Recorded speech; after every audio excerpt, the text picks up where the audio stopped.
ಸಖತ್ ಖಾರ ಬಣ್ಣ ಮತ್ತು ರುಚಿ ಆಚಿ ಚಿಲ್ಲಿ ಪೌಡರ್.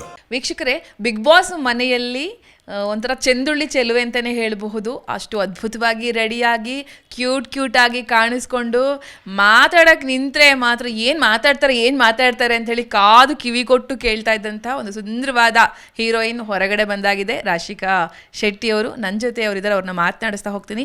ಮೇಡಮ್ ನಮಸ್ತೆ, ಹೇಗಿದ್ದೀರಾ? ಹಾಯ್ ಮ್ಯಾಮ್, ನಾನು ತುಂಬ ಚೆನ್ನಾಗಿದ್ದೀನಿ. ನೀವು ಹೇಗಿದ್ದೀರಾ? ನಾನು ಕೂಡ ತುಂಬ ಚೆನ್ನಾಗಿದ್ದೀನಿ. ತುಂಬ ಚೆನ್ನಾಗಿ ಕಾಣಿಸ್ತಾ ಇದ್ರಿ. ಹಾಕ್ತಿದ್ದಂಥ ಕಾಸ್ಟ್ಯೂಮ್ಗಳು ನಿಮಗೆ ಅದ್ಭುತವಾಗಿ ಒಪ್ತಾ ಇತ್ತು. ನಿಮ್ಮ ಬಟ್ಟೆಗಳನ್ನು ನೋಡೋದಕ್ಕೇ ಒಂದಷ್ಟು ಜನ ಕಾಯ್ತಾ ಇದ್ರು. ಇದ್ರ ಬಗ್ಗೆ ಹೇಳೋದಾದ್ರೆ 100% ಇದನ್ನು ಎಲ್ಲರೂ ಹೇಳಿರ್ತಾರೆ ನಿಮಗೆ. ತುಂಬ ಖುಷಿ ಆಯಿತು. ಸ್ಟಾರ್ಟಿಂಗ್ 2 ವೀಕ್ಸ್ ನಾನೇನೋ ರೆಡಿ ಆಗಿರಲಿಲ್ವಂತೆ. ಫಸ್ಟ್ ವೀಕೋ ಸೆಕೆಂಡ್ ವೀಕ್ ನನಗೆ ಗೊತ್ತಿಲ್ಲ. ಆವಾಗ ನಮ್ಮಮ್ಮ ಫುಲ್ ಟೆನ್ಷನ್ ಮಾಡ್ಕೊಂಡಿದ್ದಾರೆ. ಎಪಿಸೋಡಲ್ಲಿ ಏನೋ ಬಂದಾಗ ಹೇಳಿದ್ರು ಫ್ಯಾಮಿಲಿ ವೀಕಲ್ಲಿ, ಆ ವೀಕ್ ಎಷ್ಟು ಕೋಪ ಬಂತು ಗೊತ್ತಾ ನಿನಗೆ, ಯಾಕೆ ರೆಡಿ ಆಗ್ತಿರ್ಲಿಲ್ಲ ಅಂತ. ಬಟ್ ನನಗೆ ಮುಂಚೆ ನಾನು ಫ್ಯಾಷನ್ ಡಿಸೈನರ್ ಆಗಿರೋದ್ರಿಂದ ನಾನು ಏನು ವೇರ್ ಮಾಡ್ತೀನಿ, ನಾನು ಹೇಗೆ ಕಾಣಿಸ್ತೀನಿ, ಅದೇ ನನಗೆ ತುಂಬ ಯಾವಾಗಲೂ ಅದನ್ನೇ ಯೋಚನೆ ಮಾಡ್ತಿದ್ದೆ. ನಾನು ಕಾನ್ಫಿಡೆಂಟಾಗಿ ಕಾಣಿಸಿದೆ, ನಾನು ಹೇಗೆ ರೆಡಿ ಆಗಿದ್ದೀನಿ ಅದ್ರ ಮೇಲೆ ನಾನು ಕಾನ್ಫಿಡೆಂಟ್ ಫೀಲ್ ಮಾಡ್ತಾ ಇದ್ದೆ. ಆಮೇಲೆ ನಾನು ಮನೆಯಿಂದ ಮನೆಗೆ ಒಳಗಡೆ ಹೋದ್ಮೇಲೆ ಎಲ್ಲ ನೋಡ್ಕೊಂಡಿದ್ದು ನಮ್ಮ ಅಮ್ಮ ನನ್ನ ತಮ್ಮನೇ. ಎಲ್ಲ ಕ್ರೆಡಿಟ್ಸ್ ಅವ್ರಿಗೇನೆ. ಅವ್ರು ಸೆಲೆಕ್ಟ್ ಮಾಡಿ ಪರ್ಟಿಕ್ಯುಲರಾಗಿ ಕಳಿಸ್ಕೊಡ್ತಾ ಇದ್ರು. ಅದಕ್ಕೆ ನಾನು ಅಷ್ಟು ಚೆನ್ನಾಗಿ ಕಾಣಿಸ್ತಿದ್ದೆ ಮನೆ ಒಳಗಡೆ. ಮಾತಾಡ್ತಾ ಇದ್ರೆ ಅಂತೂ, ಜಗ್ಲಕ್ಕೆ ನಿಂತರೆ ಅಂತೂ ಎಲ್ಲಿಂದ ಆ ಎನರ್ಜಿ ಬರ್ತಾ ಇತ್ತು ನಿಮಗೆ ಅಂತೇಳಿ, ಅಷ್ಟು ವಾಯ್ಸು, ಏನು ಮಾತು, ಮೊದಲಿಂದನೂ ಹಾಗೇನಾ ಅಥವಾ ಅಲ್ಲಿ ಹೋದ್ಮೇಲೆ ಸಿಚುವೇಶನ್ಗೆ ಆ ಥರ ವಾಯ್ಸ್ಗಳು ಬಂತ ಹೇಗೆ ಅಂತೇಳಿ?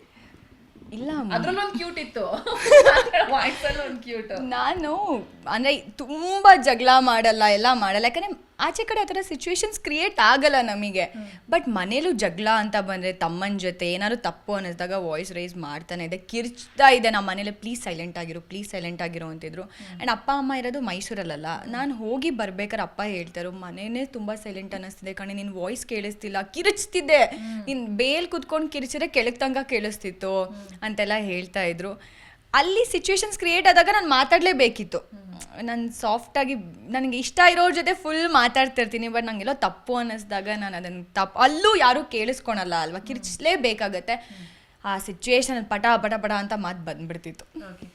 ಏನಾಯಿತು ರಾಶಿಕಾ? ಯಾಕಂದರೆ ನಾವೆಲ್ಲರೂ ಕೂಡ ಇನ್ನು ಆಫ್ ದಿ ಕ್ಯಾಮ್ರಾ ಆಗಲಿ ಅಥವಾ ಫ್ಯಾಮಿಲಿಯಲ್ಲಿ ಕುತ್ಕೊಂಡು ಮಾತಾಡೋಗ್ಲೇ ರಾಶಿಕಾ ಚೆನ್ನಾಗಿ ಆಡ್ತಾಯಿದ್ರು. ಟಾಸ್ಕ್ ವಿಚಾರದಲ್ಲಿ ಮಾತ್ರ ಬಿಟ್ಟು ಕೊಡೋದೇ ಅಷ್ಟು ಅದ್ಭುತವಾಗಿ ಆಡ್ತಾಯಿದ್ರಿ. ಹೊರಗೆ ಬಂದಿದ್ದಕ್ಕೆ ಏನು ಕಾರಣ ಇರಬಹುದು ಅಂತ ನಿಮ್ಗೆ ಅನ್ನಿಸ್ತು ಅಂತ ಹೇಳಿ? ಫಿನಾಲೆ ವೀಕಲ್ಲಿ ನಾವು ನೋಡ್ತೀವಿ ಅಂದ್ಕೊಂಡಿದ್ವಿ ನಿಮ್ಮನ್ನ. ನಾನು ಫಿನಾಲೆ ವೀಕಲ್ಲಿ ಇರ್ತೀನಿ ಅಂತಲೇ ಅಂದ್ಕೊಂಡಿದ್ದೆ. ಯಾಕಂದರೆ ನಾನು ಮನೆಗೆ ಈ ವಾರದಲ್ಲಿ ಬರ್ತೀನಿ ಅಂತ ಎಕ್ಸ್ಪೆಕ್ಟ್ ಕೂಡ ಮಾಡಿರಲಿಲ್ಲ. ಯಾಕೆ ಏನು ಅಂತ ನಿಜವಾಗ್ಲೂ ನನಗೆ ಗೊತ್ತಾಗ್ತಿಲ್ಲ. ರೀಸನ್ಸ್ ಗೊತ್ತಿಲ್ಲ. ಯಾಕಂದರೆ ಎಲ್ಲರೂ ನಾನು ಎಷ್ಟು ಇವಾಗ ಯೋಚನೆ ಮಾಡ್ತಿದ್ದೀನಿ ಅದ್ರ ಬಗ್ಗೆ, ಯಾಕೆ ಆಚೆ ಬಂದೆ ಅಂತ. ನನ್ನನ್ನು ಇಷ್ಟಪಡೋರು ಅಷ್ಟೇ ಯೋಚನೆ ಮಾಡ್ತಿದ್ದಾರೆ. ಇನ್ಸ್ಟಾಗ್ರಾಮಲ್ಲಿ ಮೆಸೇಜ್ ಮಾಡ್ತಿರ್ತಾರೆ, ಮ್ಯಾಮ್ ನೀವು ಯಾಕೆ ವಾಪಸ್ ಬಂದ್ರಿ, ನೀವು ಟಾಪ್ 6 ಇರೋ ಅಂಥ ಕಂಟೆಸ್ಟೆಂಟು, ನೀವು ಬರ್ತೀರಂತ ಯಾರೂ ಎಕ್ಸ್ಪೆಕ್ಟ್ ಮಾಡಿರಲಿಲ್ಲ ಅಂತೆಲ್ಲ ಹೇಳ್ತಿರ್ತಾರೆ. ಬಟ್ ನನಗೆ ಅದೊಂದು ಬಿಗ್ ಕ್ವೆಶ್ಚನ್ ಮಾರ್ಕ್, ಯಾಕೆ ಅಂತ. No idea, but I am happy.